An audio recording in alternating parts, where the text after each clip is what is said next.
الحمد لله الحمد لله وكفى وسلام على عباده الذين اصطفى أما بعد فأعوذ بالله من الشيطان الرجيم بسم الله الرحمن الرحيم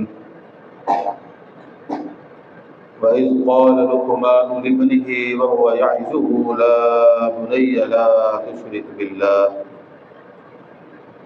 إن الشرك لظلم عظيم أما بعد والله أعلم بأسرار كتابه وقال النبي صلى الله عليه وسلم بلغوا عني ولو آية رواه البخاری۔ عزیز سامعین کرام، اس 21ویں صدی کے اندر انسان کی اندر بہت ساری تبدیلیاں آئیں، اس کی معاشرت کے اندر، اس کے معاملات کے اندر، اور اس کی ثقافت، اور حتیٰ کہ اس کی زبان، اس کا کلچر، اخلاق، ہر چیز میں ایک نمایاں تبدیلی ہے۔ وہ تبدیلی تھی جدید ذرائع ابلاغ کے ذریعے سے۔ آج کا جو ہمارا موضوع ہے وہ ہے نوجوان، انٹرنیٹ اور جناب لقمان علیہ السلام کی نصائح کی روشنی میں، جناب لقمان علیہ السلام کے نصائح کی روشنی میں جو آیت کریمہ میں نے تلاوت کی سعادت حاصل کی وہ یہ تھی کہ وَإِذْ قَالَ لُقْمَانُ لِابْنِهِ وَهُوَ يَعِظُهُ يَا بُنَيَّ لَا تُشْرِكْ بِاللَّهِ إِنَّ الشِّرْكَ لَظُلْمٌ عَظِيمٌ۔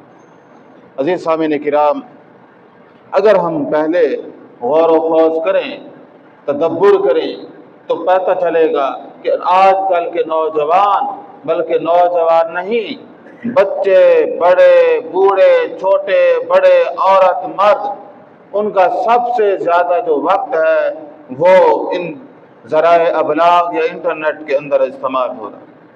ہر کسی کے پاس ایک ڈیوائس موبائل ہے اور اس کے ساتھ ایسے فٹ ہے کہ جیسے کرامن کاتبین، 24 گھنٹے وہ اسی کا ساتھ ہے اور وہ اسی کے ساتھ لگا ہوا ہے۔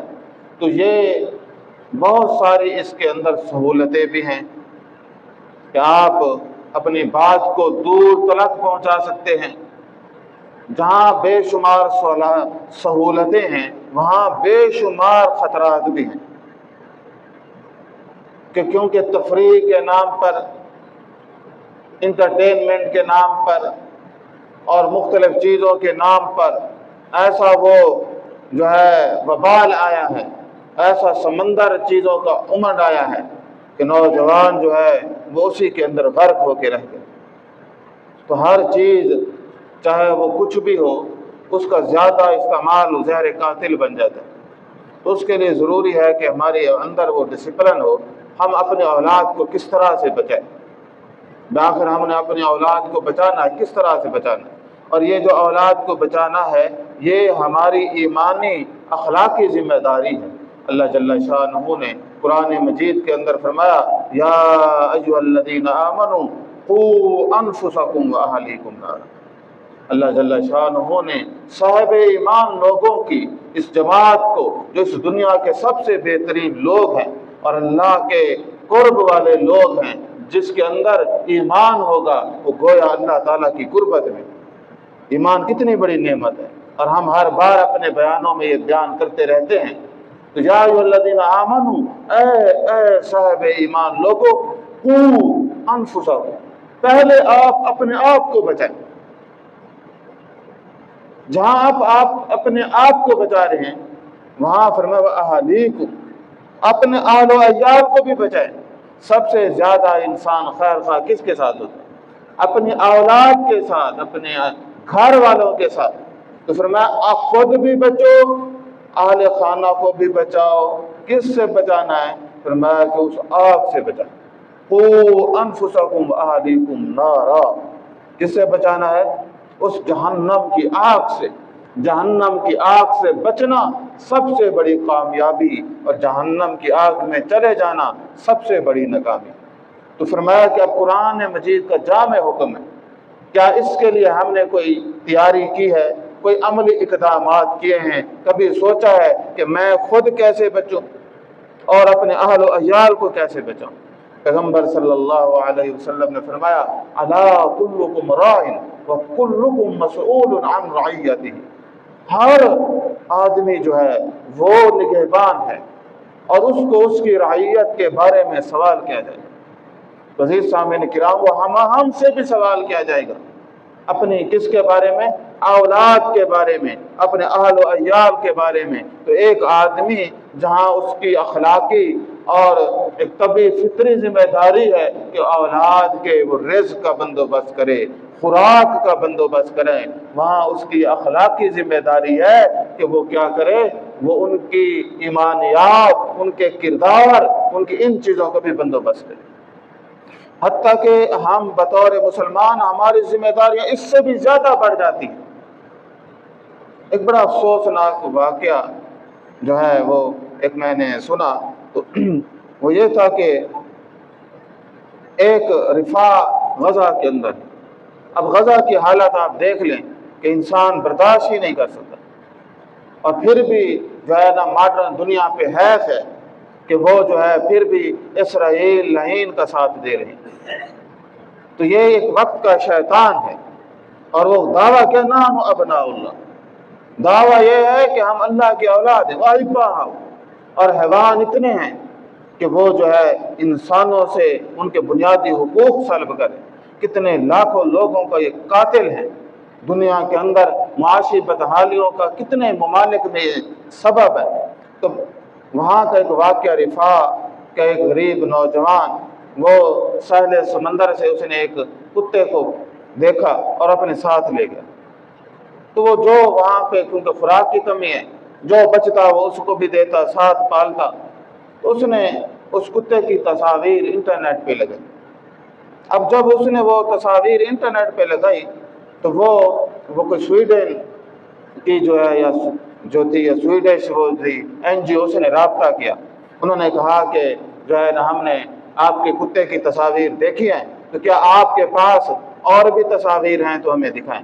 تو جب انہوں نے وہ دکھائیں تو وہ جو نام نہاد سیولائزڈ ہیں اور یہ جو ہے کتنے ذلیل لوگ ہیں، اس کو کہتے ہیں کہ ہم نے آپ کے جو ہے نا کتے کی تصاویر دیکھی ہیں، یہ جو ہے نا آپ نے جس ماحول میں کتے کو رکھا ہوا ہے یہ کتوں کے ماحول رہنے کے قابل نہیں ہے، آپ نے ایک ہلکے سے ٹینٹ میں رکھا ہوا ہے، تو ہم آپ کو جو ہے نا ایک ہماری NGO وہاں کام کر رہی ہے، ہم اس کو کہتے ہیں کہ آپ سے وہ کتا لے لیں گے۔ تو بھائی کتنی ذلت ہے کہ وہ انسان کو نہیں دیکھ رہے، کتوں کے لیے ان کو پڑی ہوئی ہے۔ ان یورپ والے خبیثوں کو جو ہے وہ انسانوں کا نہیں پتہ چلا۔ بھائی انسان کا حق ہے صاف جگہ پہ رہنا، بہترین غذا کھانا، پہلا حق تو انسان کا ہے، جانوروں کو تو بعد میں ہے۔ لیکن نہیں، وہ کتنے اندھے لوگ ہیں، کتنے سفاک لوگ ہیں، ان کے لیے امریکہ میں کتوں کے حقوق تو ہیں لیکن ایک انسان کے حقوق ختم ہو گئے۔ اس پہ 12 دفعہ بات ہوتی رہتی ہے۔ تو کہنے کا مطلب یہ ہے ہم مسلمان ہیں، ہمارا حق ہے کہ ہم انسانوں کی مذہب کو بھی چھوڑیں، آپ چاہے وہ مسلمان ہے، مسلمان تو ہمارا بھائی ہے، اس کی بھی آپ کریں، مسلمان نہیں بھی ہے اس کے بھی آپ حقوق ادا کریں۔ ہم تو وہ ہیں کہ مثال آپ صلی اللہ علیہ وسلم نے صحابی سے پوچھا کہ آپ ہمسائے کے بارے میں، انہوں نے کہا وہ تو یہودی ہے، تو فرمایا کہ وہ یہودی بھی ہے پھر بھی اس کے حقوق ہیں، آپ ادا کریں۔ ہم تو وہ لوگ ہیں جو ان خبیثوں کے بھی حقوق کا کیا ہے پورا خیال رکھنے والے ہیں۔ کہنے کا مطلب یہ ہے کہ ہم وہ ہیں۔ تو جب سب سے بڑی خیر خواہی کیا ہے کہ قوا انفسکم واہلیکم نارا، جب ہم سے اپنے عیال کے بارے میں پوچھا گیا الا کلکم راع وکلکم مسئول عن رعیتہ، تو یہ کوئی چھوٹی بات نہیں کہ جب آپ سے آپ کی رعیت کے بارے میں پوچھا جائے گا، آپ کے گھر والوں کے بارے میں پوچھا جائے گا، اور صرف یہ نہیں کہ آپ ان کی تربیت و پرورش، خرچ کرنا بھی ہماری ذمہ داری ہے، خرچ کے ساتھ تربیت کرنا بھی کیا ہے ہماری ذمہ داری ہے۔ اسی طرح امام غزالی فرماتے ہیں کہ الولد امانت عند الوالدین، فرمایا کہ یہ جو بیٹے ہیں، اولاد ہے، یہ والدین کے پاس امانت ہے، یہ ہمارے پاس کیا ہے امانت ہے، ہماری ذمہ داری ہے، یہ ہمارے وارث ہیں۔ یہ صرف ہماری جائیدادوں کے وارث نہیں، یہ ہمارے اسلام اور عقائد اور نظریات کے وارث ہیں۔ ان کو ہم ایسا بنائیں کہ یہ ہمارے کردار کے وارث ہوں۔ وہ جو مسلمانوں کی گم شدہ میراث ہے، یہ ہمارے ایمان کے وارث ہوں۔ لبرل سیکولر ہم نے اولادیں نہیں بنانی، بلکہ ہم نے ایسی اولادیں بنانی ہیں جس کے اندر ایمان دوڑتا ہو، جو بہترین انسان ہوں، جن کے اندر کردار کی خوبیاں، اعمال کی صلاحیتیں ہیں جو ہے کوٹ کوٹ کر بھری۔ عزیز سامعین کرام، اس سارے سینیریو میں ہمیں یہ بات سمجھ آ گئی کہ ہماری اخلاقی ذمہ داری کیا ہے کہ ہم خود بھی بچیں اور اپنے گھر والوں کو بھی بچائیں۔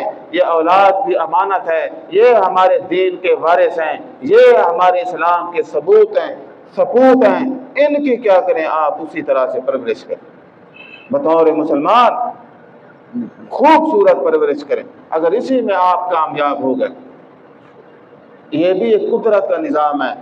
ہر انسان کی ایک اپنی شناخت ہوتی ہے، اس کی اپنی فطرت ہوتی ہے، لیکن والدین کو یہ بتایا گیا کہ آپ تربیت پوری کریں، آپ اپنی طرف سے پوری کوشش کریں۔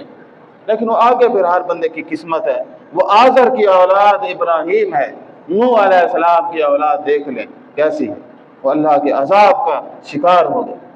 ایک پیغمبر کی بیوی کو دیکھیں کہ وہ جو ہے وہ کافرہ ہے، عذاب کا شکار ہونے والی، اور جو ہے فرعون کی بیوی کو دیکھیں تو وہ کیا ہے؟ وہ مومنہ ہے۔ تو یہ ہمارے لیے جو آدمی خیر کا طالب ہوگا، اللہ کا وعدہ ہے اسے خیر ملے گی، چاہے وہ فرعون کی بیوی ہی کیوں نہ ہو، چاہے وہ آزر جیسے شدت پسند آتش پرست کا بیٹا ہی کیوں نہ ہو، اسے خیر ملے گی۔ تو اس لیے انہوں نے کہا تھا کہ بھئی وہ جو ہے میرے رب مجھے ضرور ہدایت دے گا۔ کہنے کا مقصود یہ ہے کہ آپ کے اندر وہ پیاس ہونی چاہیے۔ اگر آپ کے اندر پیاس نہیں، باتوں کو سوچنے کا اور باتوں کو دیکھنے کا مزاج نہیں، بس ایسے غفلت میں رہنے کا شوق ہے، تو پھر تو کوئی تبدیلی نہیں آ سکتی۔ عزیز سامعین کرام، جہاں تربیت کو ہٹا دیں، ایک بڑی گہری بات ہے۔ دیکھیں، اسلام سے پہلے بھی جو تھے نا لوگ، مکہ کے اندر تھے تو کم، لیکن دین حنیفہ پہ قائم رہنے والے تھے۔ یہ ورقہ بن نوفل کے بارے میں مشہور ہے، امیہ بن صالح ہیں، اور بھی پتن کتنے لوگ ہیں کہ جن کے بارے میں یہ مشہور ہے کہ یہ لوگ دین ابراہیمی پہ قائم تھے، بت پرست نہ تھے۔ خود پیغمبر صلی اللہ علیہ وسلم، بھائی نبوت تو 40 سال کے عرصے میں ملی ہے نا، اس سے پہلے کوئی نعوذ باللہ بتوں کی پوجا کرتے تھے؟ نہیں، آپ دین حنیفہ پہ قائم تھے۔ اسی طرح بعض صحابہ بھی اسی طرح تھے، اور لیکن انہوں نے کسی کو تکلیف نہیں دی۔ ورقہ بن نوفل کو کس نے تکلیف دی؟ وہ بتوں کو نہیں مانتے تھے، لیکن پیغمبر صلی اللہ علیہ وسلم نے جب یہ آپ کا صرف یہ نہیں تھا کہ میں ایک اللہ کی عبادت کرتا ہوں، وہاں انہوں نے یہ بھی بتایا کہ یہ نظام جو انفرادی عبادتوں میں تو کوئی رکاوٹ نہیں ہے، جب آپ اجتماعیت میں آئیں گے نظام کو لائیں گے۔ جب انہوں نے ایک نظام کی بات کی تو دین کی بات کی، تو انہوں نے کہا کہ اس کی کوئی گنجائش نہیں۔ ہمارے استاد صاحب ہیں نور محمد جمعہ صاحب، وہ فرماتے ہیں کہ آج یہ جو دین لاگو ہے نا، یہ عصر ابو جہلی کا اسلام ہے، نظام نہیں ہے۔ نظام کی بات کریں گے، آپ الگ نمازیں پڑھتے رہیں، کوئی روکنے والا نہیں، لیکن جب آپ نظام کو تبدیل کریں گے تو اسی جگہ پہ آپ کو ہتھکڑیاں لگا لیں گے۔ نظام نہیں بدلنا۔ بھائی 57 ممالک ہیں، افغانستان میں امریکہ نے کیوں باہر کی؟ کیونکہ وہ جانتے تھے کہ اگر یہ نظام اسلام کا لاگو ہو گیا تو اس کے جو ثمرات ہیں وہ ایسے ہیں کہ کھا جائیں گے۔ ہمارا نظام یہ ہے کہ وقت کا جو بادشاہ ہے امیر المومنین، وہ اپنا کیس لے کے آتے ہیں سیدنا علی، جن کی جو ہے سلطنت کتنی وسیع ہے، کتنے ملکوں پہ محیط ہے۔ قاضی وقت دلیل دیکھتا ہے، ثبوت دیکھتا ہے۔ اگر ثبوت نہیں، ان کو یہ پتہ ہے کہ علی رضی اللہ تعالیٰ عنہ سچے بھی ہیں، حق پہ بھی ہیں، گواہ نہیں ہیں، تو وہ ان کے خلاف فیصلہ کر دیتا ہے۔ اور یہاں ویٹو ہے، جو اچھا فیصلہ ہوگا ویٹو کر دیں، یہ ہے انٹرنیشنل لا۔ تو یہ انہوں نے مسلمانوں کو کیپچر کیا ہوا ہے۔ اور اتنی سازشوں کے باوجود پاکستان کی ہمت ہے کہ وہ اپنا سروائیو کر رہا ہے اور اپنی وہ مضبوطی کو اور مضبوط کر رہا ہے، یہ بہت بڑی بات ہے۔ ورنہ اتنے دشمنوں میں آپ دیکھ لیں کہ اتنا جرأت والا کام کرنا یہ بڑی بات ہے، اور اپنی غریب سٹیٹ ہونے کے باوجود اپنے وجود کی بقا کے لیے جستجو کرنا، تو یہ ایک بہت بڑی بات ہے۔ تو انشاءاللہ ہم ایک دن آئے گا کہ ہم اس امت کے لیے جو ہے خاص طور پہ جنگ میں ضرور لیڈرشپ کریں گے۔ باقیوں میں چاہے دم خم ہو نہ ہو، انشاءاللہ یہ آگے بڑھ کے، چاہے وہ اسرائیل ہو یا کوئی وقت کی اور کوئی طاغوتی طاقت ہو، یہ جب بھی ٹاکرا ہوا تو دنیا دیکھ لے گی کہ یہ مجاہد ان کے ساتھ کیا کرتے ہیں۔ تو کہنے کا مطلب یہ نظام، تو اب ہم نے کیا کرنا ہے، ہم نے اپنی انفرادی عبادات کو ہم نے کیا کرنا ہے، اجتماعیت میں بدلنا ہے۔ جہاں آپ ایک آدمی تلاوت کرتا ہے وہ کوشش کرے کہ میں اپنے ساتھ دوسرے کو بھی ملاؤں، اور اسی طرح گھر والے، اولاد، ان کو پیار محبت سے قائل کرنا اور تربیت، چونکہ ہمارا تھا کہ نوجوان بچے ہیں چھوٹے چھوٹے، وہ موبائل نہ دیں تو روتے ہیں جی، تو ہم نے خود ان کو ہلایا ہے، ان کو ایڈکشن، یہ نشہ ہے نا، تو یہ ایک نشہ ہم نے دیا ہے۔ بدقسمتی سے ہمارے پاس اس طرح کوئی خاص طرح کا اٹریکٹیو کنٹینٹ ہی نہیں ہے جو بچوں میں جو ہے اس طرح کا ہو کہ وہ اسلام کے قریب زیادہ ہیں، اسلامی طور پر ہو۔ تو بہرحال یہ جو ہے نا انسان کوشش کرے اس حوالے سے تو ساری پاسبلٹیز آ سکتی ہیں۔ تو جو جناب لقمان علیہ السلام نے بات کی تھی، کیونکہ ہمارا موضوع بھی یہی ہے کہ نوجوانوں کو جو نصائح ہیں، وہ لقمان علیہ السلام نے جو اپنے بیٹے کو جو نصیحتیں کی تھی، آج بھی ہمارے لیے وہی کارآمد ہے۔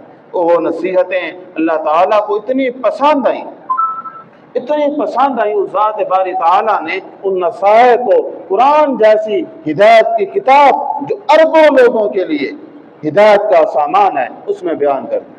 انہوں نے کیا کہا، وَإِذْ قَالَ لُقْمَانُ لِابْنِهِ وَهُوَ يَعِظُهُ يَا بُنَيَّ لَا تُشْرِكْ بِاللَّهِ إِنَّ الشِّرْكَ لَظُلْمٌ عَظِيمٌ۔ تو جناب لقمان علیہ السلام کی جو بات شروع ہو رہی ہے، کس سے شروع ہو رہی ہے؟ جب انہوں نے اپنے بیٹے کو نصیحت کی تو وہ نصیحت کا سب سے اہم پہلو جس سے ان کی ساری بات شروع ہوتی ہے وہ کیا تھی کہ یا بنی لا تشرک باللہ، اے میرے لختے جگر اللہ کے ساتھ شریک نہ کرو۔ اس سپرمیسی کس کی ہوگی؟ اللہ کی، اور اس واحد اللہ، ان الشرک لظلم عظیم، شرک کائنات کا سب سے بڑا ظلم ہے، سب سے بڑا گناہ ہے، سب سے بڑی نالائکی ہے، سب سے بڑی بے انصافی ہے، اور سب سے بڑی بدبختی ہے کہ انسان شرک کرے۔ تو فرمایا لا تشرک باللہ ان الشرک لظلم عظیم۔ اولاد کو سمجھائیں بیٹا یہ جسم ہے، یہ وجود کس نے دیا ہے؟ اللہ تعالیٰ نے۔ اس وجود کے اندر جو زندگی ہے وہ کس کی دی ہوئی ہے؟ اللہ تعالیٰ کی۔ اس وجود کی بقا کا جو بندوبست ہے، وہ جو رزق ہے وہ کون دے رہا ہے؟ رزق کون دے رہا ہے؟ اللہ تعالیٰ۔ جب وجود بھی اسی کا، دی ہوئی زندگی بھی اسی کی، رزق بھی اسی کا، اور اس رزق کو باتاثیر کرنا وہ بھی اسی کا، تو فرمایا کہ پھر جب جسم اس کا ہے تو بندگی بھی اسی کی ہوگی۔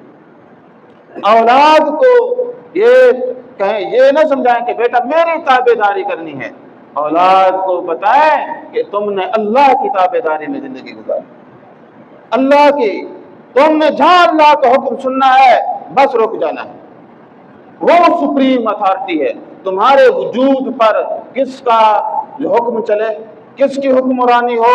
اللہ رب العزت کی، اس کی حکمرانی ہو۔ تو یہ وہ پیغام تھا کہ تمہارے وجود پر حق بھی اللہ تعالیٰ کا ہے، حکمرانی بھی اللہ تعالیٰ کی۔ تو جب وہ فیصلہ کرے تو اس کو کہیں کہ ہر عمل کے اندر دیکھو تم کہ اس سے میں اپنے رب کے قریب ہوں گا یا دور ہوں گا۔ دوسری انہوں نے نصیحت فرمائی، کہتے ہیں یا بنی اقم الصلاۃ، اے میرے بیٹے اقامت صلاۃ، نماز پڑھو۔ یہ دوسری ان کی نصیحت ہے۔ نماز کو ہم دیکھنے میں تو ایک سادہ عبادت ہے، اگر ہم غور کریں اس کے اتنے زیادہ روحانی جسمانی ہر طرح کے فوائد ہیں کہ کمال ہے۔ تو فرمایا یا بنی، آئے میرے لختے جگر کیا کرو، اقیم الصلاۃ۔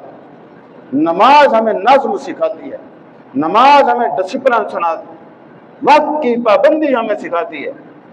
وَإِنَّ الصَّلَاةَ كَانَتْ عَلَى الْمُؤْمِنِينَ كِتَابًا مَوْقُوتًا، نماز یہ تو نہیں آج جمعہ ہے تو ہم رات کے 9 بجے پڑھیں گے، نہیں، جتنی مرضی مصروفیات ہوں، آپ نے کیا کہا، اذا نودی للصلاۃ من یوم الجمعہ فاسعوا الی ذکر اللہ وذروا البیع، یہ حکم تھا کہ جب اللہ کی پکار ہو، آذان ہو، اللہ کی طرف پکارا جائے، ہر چیز چھوڑ دو، تجارت چھوڑ دو اور اللہ کے ذکر کی طرف۔ تو یہ ہے کتاب موقوتا۔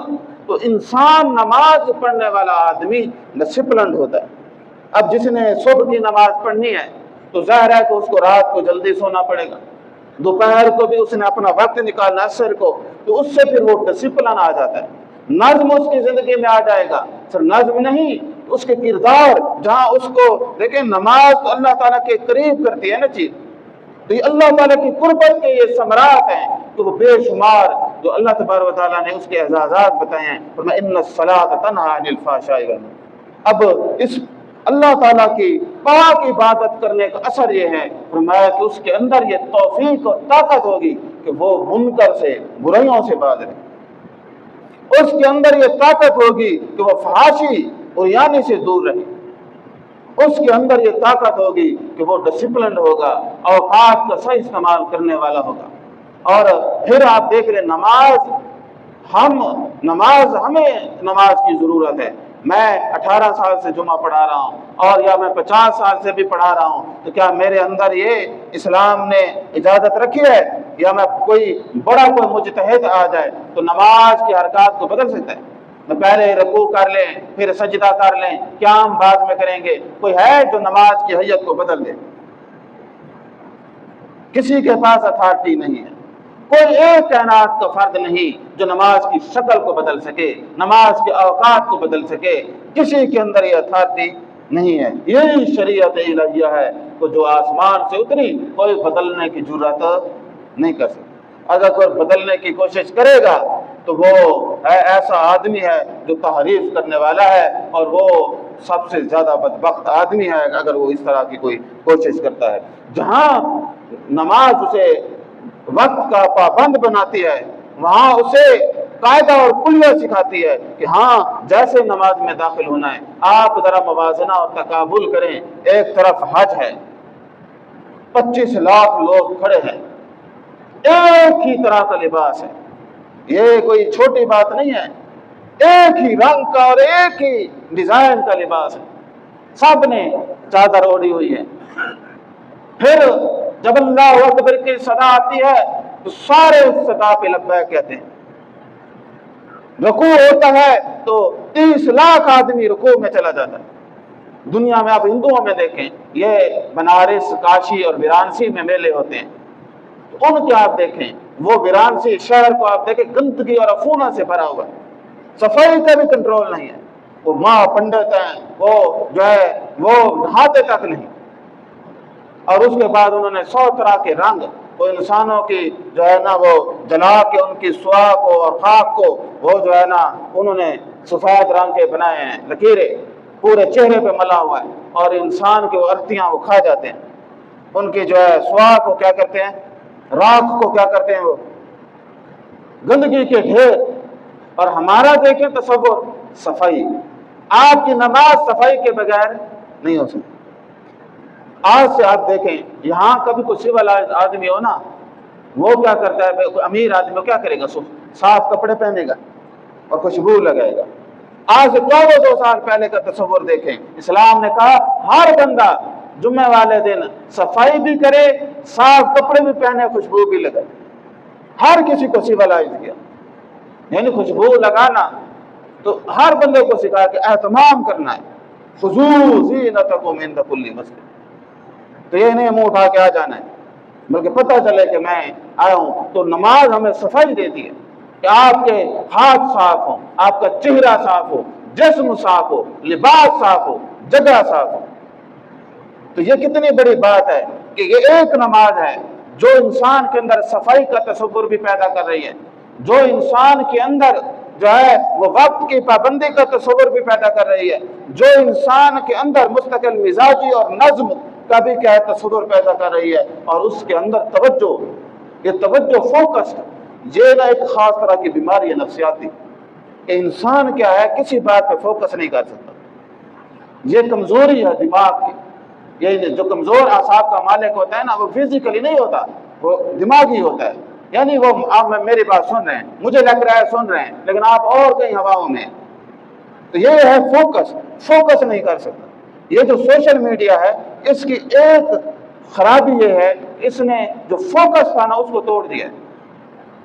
انسان فوکس نہیں کر سکتا، تو یہ فوکس لازمی ہے. تو جو نماز ہے یہ ایک عبد اور رب کے درمیان صرف تعلق نہیں، ایک گہرا وابستگی پیدا کرتا ہے کہ اب بندے اور رب کے درمیان کوئی نہیں.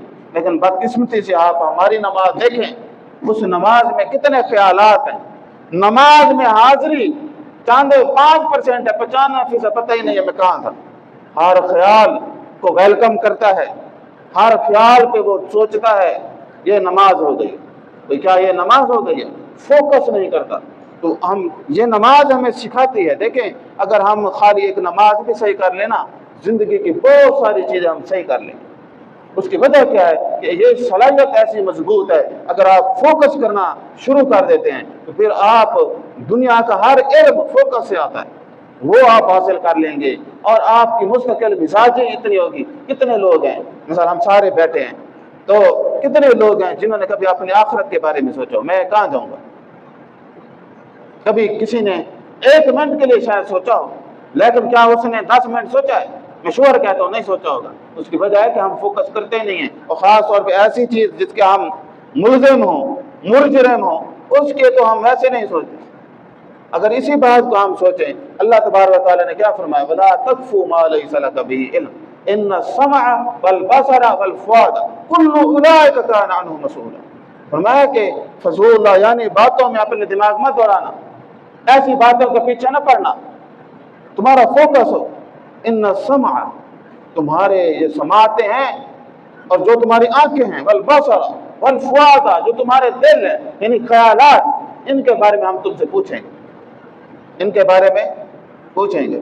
تو اگر مجھ سے پوچھا جائے، ہاں جی سنو والا عمر تھی 60 سال، ایک مثال ہے، تو ہاں پوچھیں بھائی سماعت کے بارے میں کیا کیا سنا ہے سارا بتاؤ، اور پورا کیس کھولا جائے تو کتنے فیصد لوگ بچیں گے؟ والبصر، آنکھوں کی خیانت، کتنے لوگ بچیں گے؟ تو اس کا فیس کرنا، یہ وہ اخباری خبریں نہیں، یہ قرآن لا ریب کتاب سے میں نے پڑھا ہے. ان السمع والبصر والفؤاد کل اولئک کان عنہ مسؤولا. یہ آپ مانے نہ مانے، سوچیں نہ سوچیں، جواب دینا پڑے. یہ سکپ نہیں ہوگا، یہ لازمی جواب ہے. اس کے لیے پھر بندہ دیکھتے ہیں ہاں بھائی میں کیا کر رہا ہوں. تو اس جدید ابلاغ کا سب سے بڑا نقصان ہے وقت کا ضیاع وقت. اور ابن قیم رحمۃ اللہ علیہ فرماتے ہیں کہ اضاعۃ الوقت اشد من الموت. وقت کا ضیاع موت سے زیادہ شدید ہے. اس کی وجہ کیا ہے؟ کیونکہ وقت کے ضیاع سے آپ اللہ سے دور ہو جائیں گے. موت کے ضیاع سے کیا ہے؟ آپ دنیا سے دور ہو جائیں گے. موت کا ضیاع دنیا سے دور کر دیتا ہے، اور وقت کا ضیاع کیا ہے؟ اللہ سے دور کر دیتا ہے. اسی لیے اس کے بارے میں بھی پوچھا جائے گا. تو ہمیں کیا ہے؟ اللہ تعالیٰ نے قرآن مجید میں مومن لوگوں کے بارے میں فرمایا کہ والذین هم عن اللغو معرضون. والذین هم عن اللغو معرضون، فرمایا کہ یہ مومن وہ لوگ ہیں ہر وہ فضول چیز اس سے اعراض کر لیتے ہیں. لغویات سے کیا کرتے ہیں؟ اعراض کرتے ہیں، الگ ہو جاتے ہیں. تو یہ جو ہے نا یہ لازم و ملزوم. اسی طرح صلی اللہ علیہ وسلم نے اسلام کی خوبیوں میں یہ خوبی فرمائی کہ فرمایا کہ من حسن اسلام المرء تترکہ ما لا یعنیہ. یعنی انسان کیا ہے؟ یہ اسلام ایک مرد یا ایک انسان کے اسلام کی خوبصورتی میں سے یہ ہے کہ تترکہ ما لا یعنیہ، یعنی وہ فضول چیزوں کو، لا یعنی چیزوں کو چھوڑ دے، فضول چیزوں کے پیچھے نہ پڑے. وقت قیمتی ہے، یہ دنیا میں سب سے قیمتی چیز وقت ہے. تو اب جو انٹرٹینمنٹ کے نام پر کھڑا ہے اور وہ 8-8 گھنٹے لگا بیٹھا ہے، اور وہ رات کی نیند بھی اڑ جاتی ہے، اور اس کے نفسیاتی بھی ڈھیر سارے اثرات ہیں. ایک تو یہ ہے کہ یہ انسان بے صبرا ہو جاتا ہے، اور یہ سائیکالوجیکل پورا وار ایک ایک چیز پہ وہ کام کر رہے ہیں. ہم تو ہمارے ہاں اتنی اپروچ نہیں ہے، اور یہ چیزیں وہ ہر چیز کو وہ دیکھ رہے ہیں کہ ان کو کس طرح ہم قائل کریں. بھائی ایک دور تھا، پہلے آئی تھی یوٹیوب، پھر آئی تھی فیس بک، انسٹاگرام وغیرہ، اور یہ ان میں سب سے آخر پہ آئی ہے ٹک ٹاک. لیکن آپ دیکھ لیں کہ ٹک ٹاک کے جو یوزر ہیں وہ ان سب سے زیادہ ہیں. وہ کیوں ہیں؟ لوگ زیادہ استعمال کرتے ہیں کیونکہ انہوں نے پہلے سرچ کی سائیکالوجیکل کے یہ ان کی تھنکنگ ویو کیا. انہوں نے کہا کہ یہ لوگ وہ ہیں جو فوکس نہیں کر سکتے، ان کو آپ چھوٹے چھوٹے کلپس دکھائیں اور ایسا، اور اپنی مرضی سے جو ہے.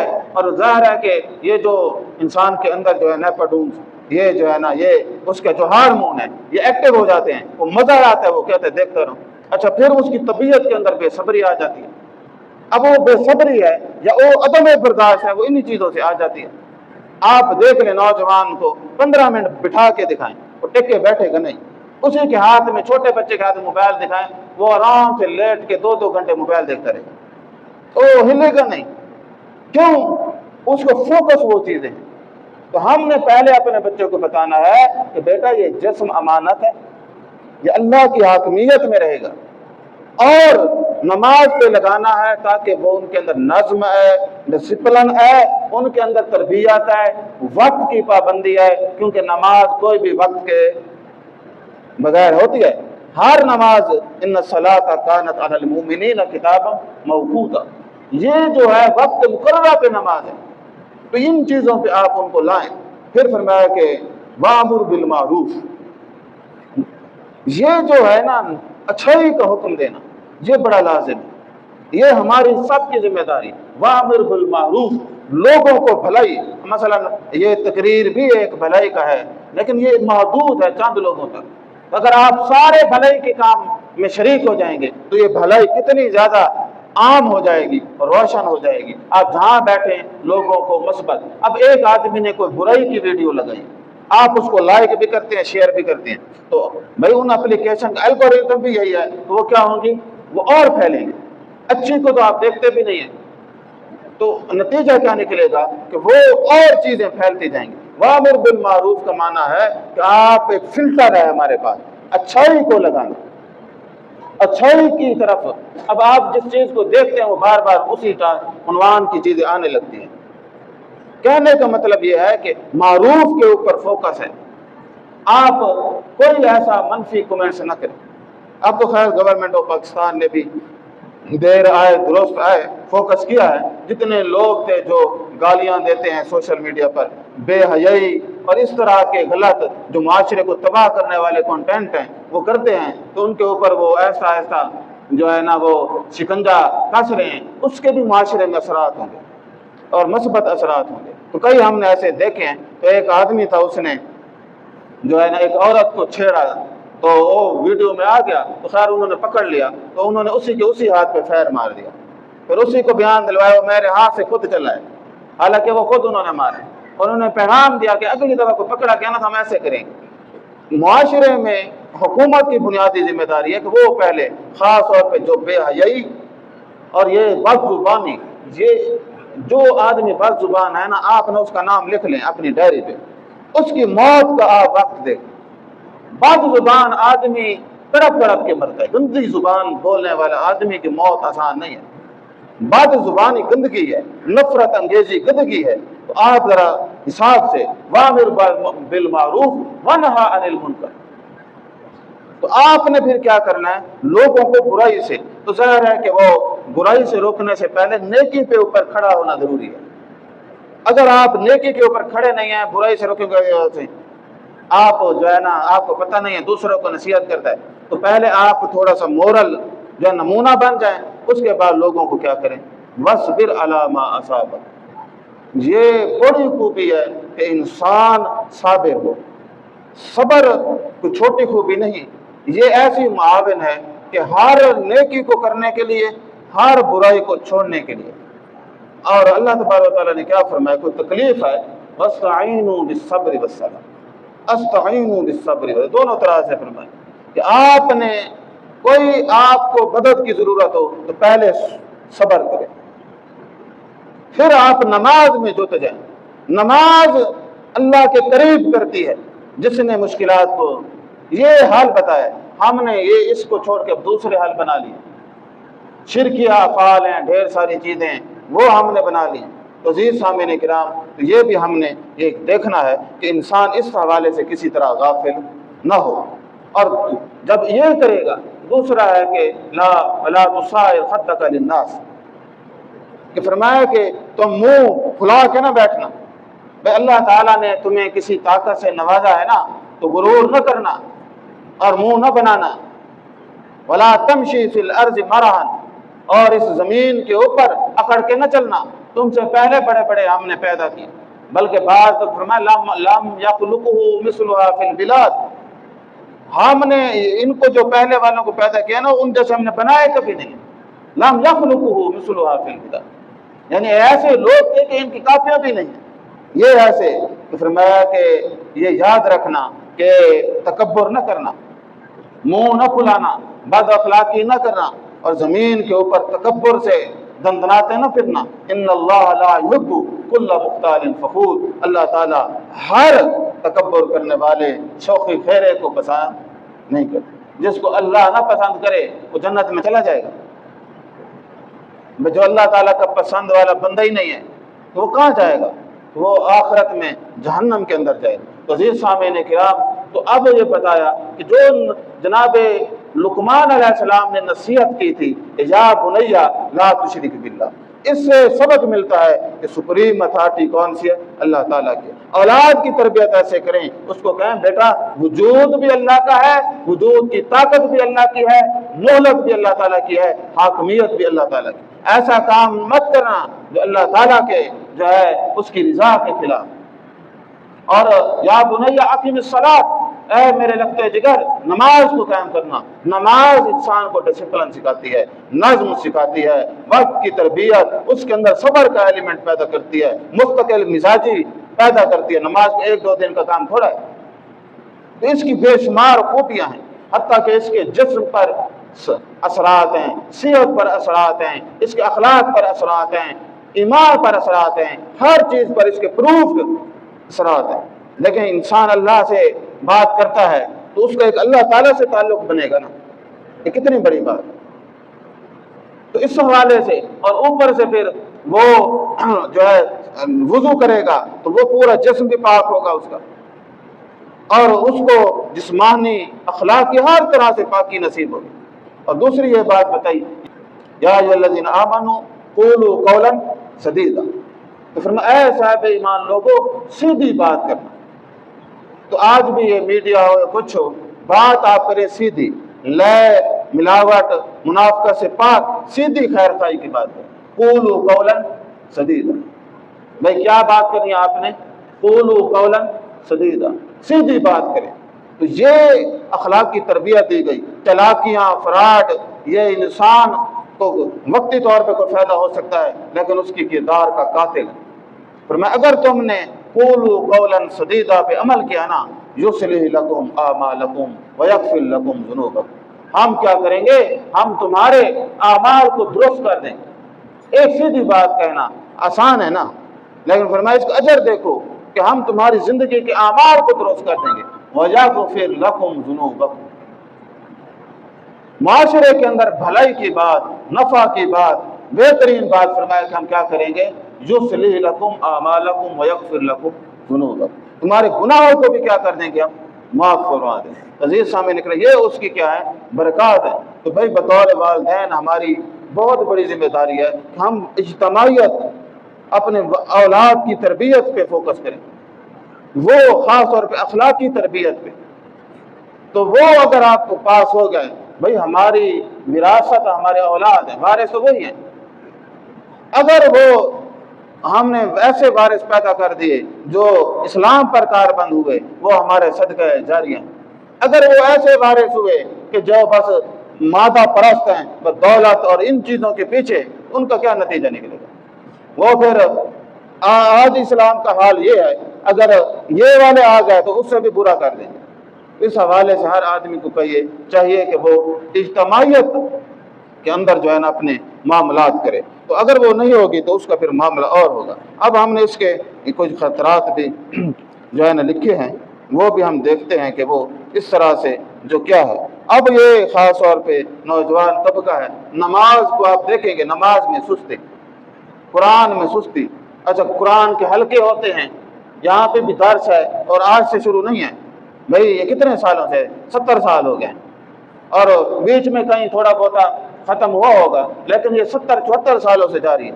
اکثر لوگوں کو پتہ ہی نہیں ہے کوئی درس ہو رہا ہے، کیونکہ ان کے نفع کی چیز نہیں ہے، ورنہ انسان کے نفع کی ہو نا، وہ پتہ نہیں کہاں سے خرید لاتا ہے کہ یہ جوتا میں نے نا فلاں جگہ سے لیا ہے، یہ کپڑے میں نے فلاں جگہ سے منگوائے ہیں، اور یہ جو ہے نا پرفیوم میں نے فلاں برانڈ کا لیا ہے کہ کیونکہ یہ بہتر ہوتا ہے، اور میں جو شہد استعمال کرتا ہوں وہ فلاں جگہ سے، چلو مہنگی پڑتی ہے لیکن ٹھیک ہے، لیکن اس کو یہ پتہ نہیں ہے یہ چیزیں کچھ بھی نہیں۔ یہ جو قرآن کے حلقے ہیں یہ اصل میں حرارت ایمانی پیدا کرنے کا ذریعہ ہے، ورنہ یہ آوارے ذات زمانہ ایسے خطرناک ہیں کہ انسان بس خود کو بھی بھلا دیتا ہے، اسے پتہ ہی نہیں چلتا، جس طرح اللہ تعالیٰ نے فرمایا فَلَا يَكُونُوا كَالَّذِينَ نَسُوا اللَّهَ فَأَنسَاهُمْ أَنفُسَهُمْ، ایسے لوگوں کی طرح نہ ہو جانا جنہوں اللہ تعالیٰ کو بھلا دے۔ اگر اللہ کو بھلا دو گے تو تمہاری زندگی کو اللہ تعالیٰ ایسا پھیریں گے کہ فرمایا کہ تم خود کو بھی بھلا دو، ہم ایسا معاملہ کریں گے اس کا تو تم دیکھتے رہ جاؤ گے۔ تو بھائی یہ نماز کے لیے سستی، قرآن کے لیے سستی، لیکن دوسرے چیزوں کے لیے بھائی کھڑا ہے۔ اور اسی طرح بھائی جو ہے وہ خفیہ بروزنگ رات کو، تو حالانکہ یہ جو ہے نا ایک آپ وقت بنا خود بھی کہ عشاء کے بعد میں نے کوئی بروزنگ نہیں کرنی، موبائل کا استعمال کرنا ہی نہیں، بالکل۔ ویسے بھی سائیکالوجیکل کہتے ہیں کہ رات کو استعمال نہ کریں، عشاء کے بعد نہ کریں، اس کے بعد صبح بھی، فجر کے بعد بھی آپ نہ کریں، یہ اس کو ضرورت بنائیں، نہ کہ اس کے آپ غلام بن جائیں۔ ہر وقت وہ نوٹیفیکیشن دیکھ رہا ہے اور بس پتہ نہیں کیا کیا اس کے چل رہا ہے اور عطا پتہ کچھ نہیں، اس کے معاملات پھر خراب ہو جاتے ہیں۔ تو اس طرح پھر پڑھائی کے اندر گراوٹ، یادداشت میں کمی، اور اسی طرح بے حیائی، ذو معنی گفتگو، اور نئے نئے دوست بن رہے ہیں، گھر والوں کو پتہ نہیں۔ گھر میں کوئی مہمان آ جائے نا تو گھر والے کہیں بھائی اس سے ملو، کہتا ہے بس تسا مل گنو، میرے کیا کام ہے۔